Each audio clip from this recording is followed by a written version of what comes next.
Muy buenas noches, bienvenidos a la otra cara de la moneda.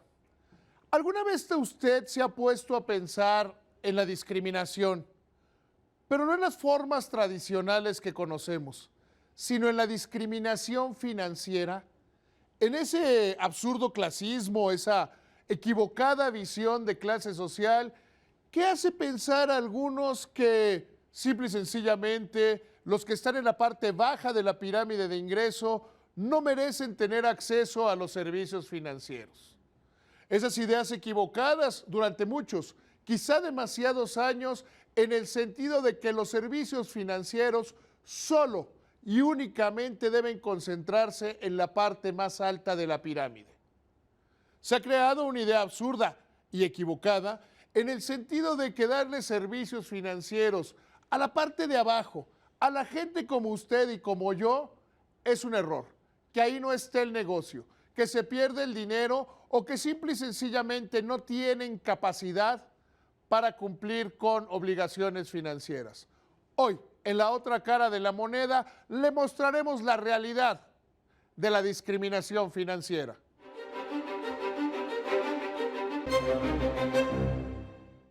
Creo que hasta el momento nadie lo había definido.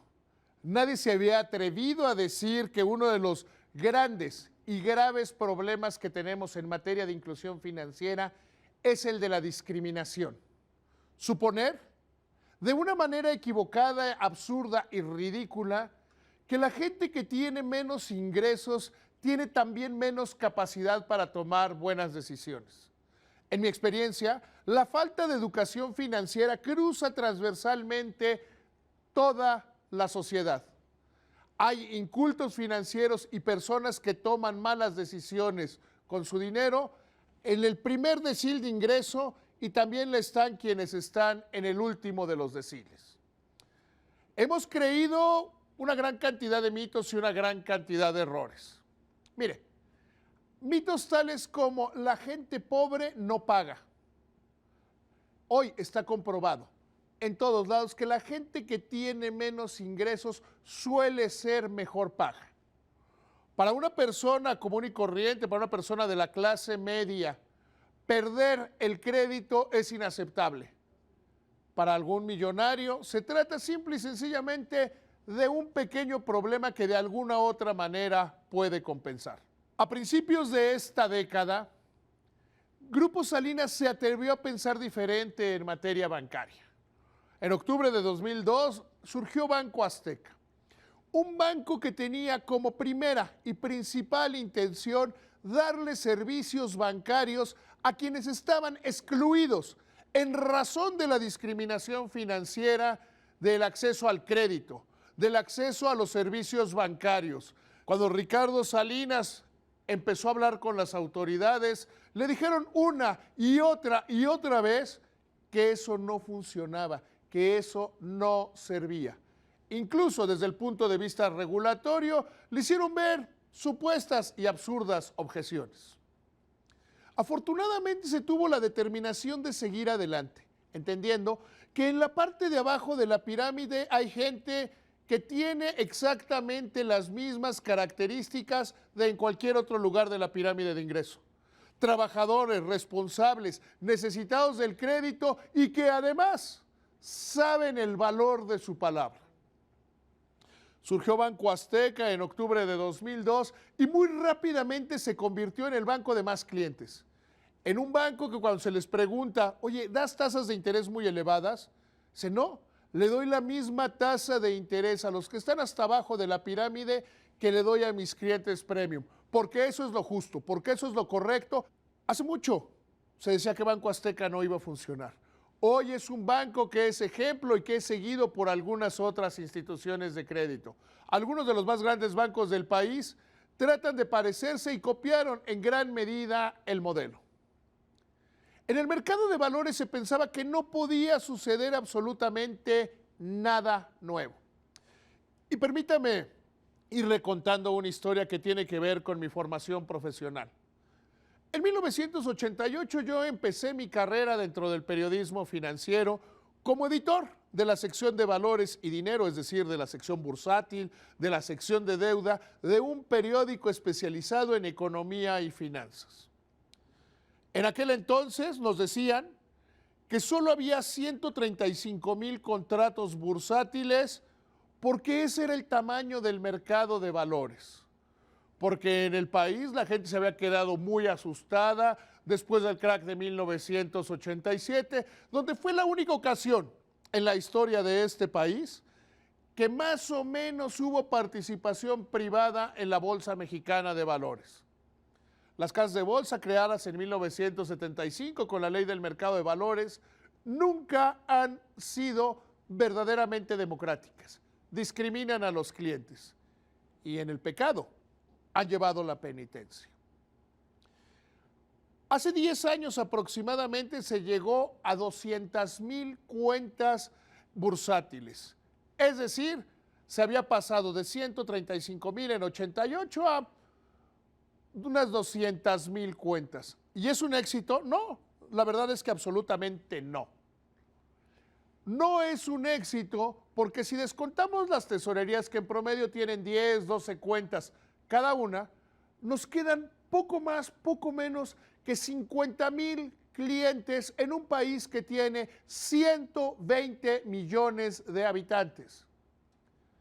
En la teoría, en la escuela nos enseñan que la bolsa de valores es una forma a través de la cual las empresas se financian de una manera más barata, de una forma más efectiva, porque comparten su capital y su destino con inversionistas, que es, sin lugar a dudas, la mejor forma de ahorro en el largo plazo.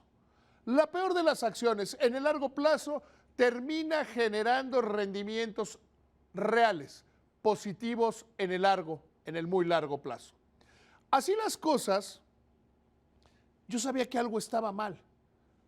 1988, 135,000 cuentas, principios de los 90, quizá 1995, 200,000 cuentas, que le digo, no son más de 50,000 inversionistas.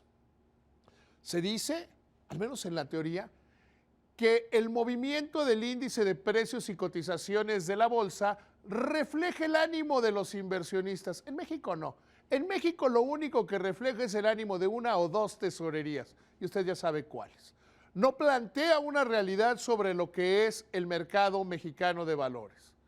Las empresas tampoco han recurrido mucho al mercado porque hay muy pocos clientes.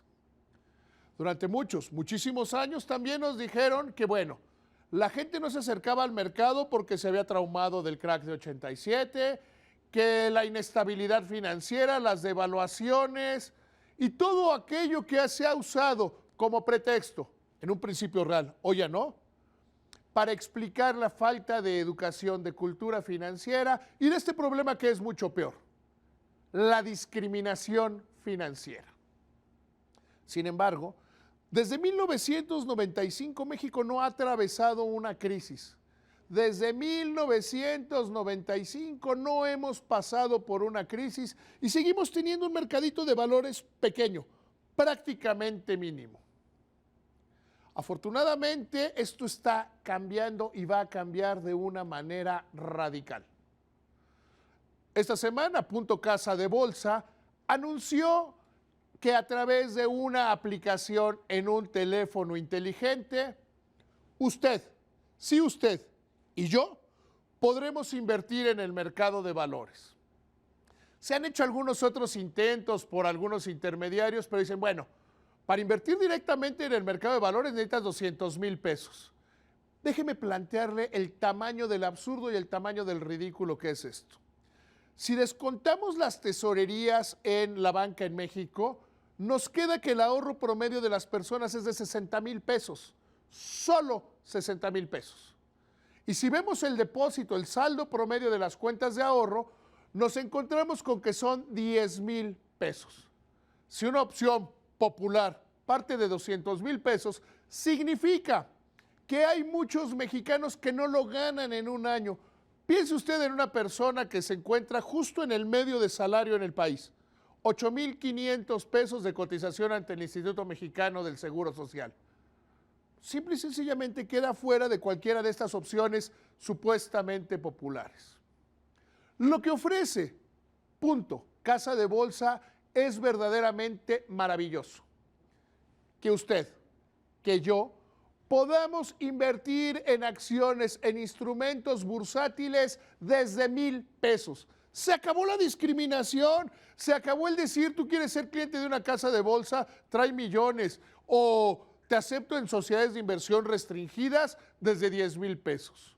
Se reconoce que se trata de personas de pantalón largo, que cualquier persona que quiera ahorrar podrá hacerlo. Y déjeme decirle cómo se hace para invertir en bolsa. Primero, y antes que nada, tener una visión de largo, de muy largo plazo. Y como me gusta decirlo en conferencias, en este mismo programa, saber a dónde se quiere ir en materia financiera. Dice el filósofo Séneca que no sopla buen viento para el velero que no sabe a dónde va. Y es en este sentido que para invertir en bolsa, la primera recomendación es, me conozco como inversionista. Me gustan los riesgos, no me gustan los riesgos. Ese dinero que tengo, si llegara a tener minusvalías, ¿cuánto puedo aguantar con ellas? No es perder, porque la pérdida o la ganancia en bolsa solo se registran hasta el momento en que se realiza, es decir, hasta que se compra o se vende y se retira el dinero. Tener un plan claro. A ver, ¿para qué quiero invertir? Quiero invertir para pagar la educación de mi hija. ¿Cuánto dinero necesito o cuánto tiempo? E indiscutiblemente, independientemente de las condiciones del mercado, salirme cuando haya cumplido con mi objetivo. Si usted es de esas personas que muy comúnmente me preguntan, David, ¿en qué invierto mi dinero? Sabrá que le doy algunas pocas opciones. Que le digo que los CETES son una buena inversión, pero hoy pagan un rendimiento que se encuentra por debajo de la inflación. Que le recomiendo mucho invertir en Afores porque tienen un rendimiento real. Y nunca, hasta hoy, le había recomendado invertir en el mercado de valores e invertir en bolsa, porque no estaba al alcance de la mayoría de los mexicanos reales, de gente que ganamos alrededor de 8,500 pesos. Esos mexicanos no tenían acceso a la bolsa. Se trataba de un tema de discriminación, de que las casas de bolsa, más de 30 que hay en el país, se peleaban solo por las Afores y algunas grandes tesorerías. La decisión que toma Casa de Bolsa es cambiar el mercado, hacer dentro del mercado de valores lo que con mucho éxito hizo a partir de 2002 Banco Azteca. Entonces, ¿cómo hacerle? Acercarse a cualquiera de las dos aplicaciones que lanzó Casa de Bolsa, que una se llama Trade y la otra Clima Financiero. En la segunda, podrá ver cómo están las acciones, saber a qué representan, en qué sector están metidos, y en la otra podrá hacer operaciones directamente, con la seguridad de que se trata de un intermediario bien regulado, con la seguridad que usted podrá hacer más con su dinero. Estas aplicaciones de Casa de Bolsa terminan, sin lugar a dudas, con la discriminación financiera en las casas de bolsa. Se acabó aquellos mitos, aquellas cosas que vemos en las películas sobre cómo es la inversión en bolsa. Y créame, a la vuelta de muy poco tiempo, veremos que el mercado de valores mexicano es total y absolutamente diferente. Gracias, muy buenas noches.